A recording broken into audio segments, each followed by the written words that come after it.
Hi అందరికీ Kalam bull racing YouTube ఛానల్కి స్వాగతం అన్న. ఈరోజు జరిగే పెద్దగా చెప్పాలి సీనియర్స్ విభాగానికి వచ్చిన జత అన్న శ్రీ కట్టుబడి రోలింగ్ మేడం గారి జత రావడం జరిగిందన్న.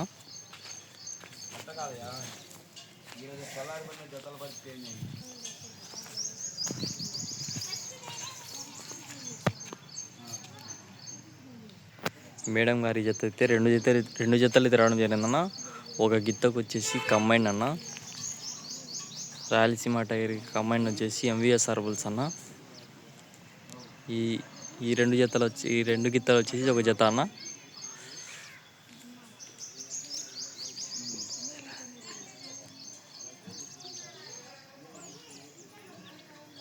ఓకే అన్న, అందరికీ చూస్తున్న ప్రతి ఒక్కటి ధన్యవాదాలన్న.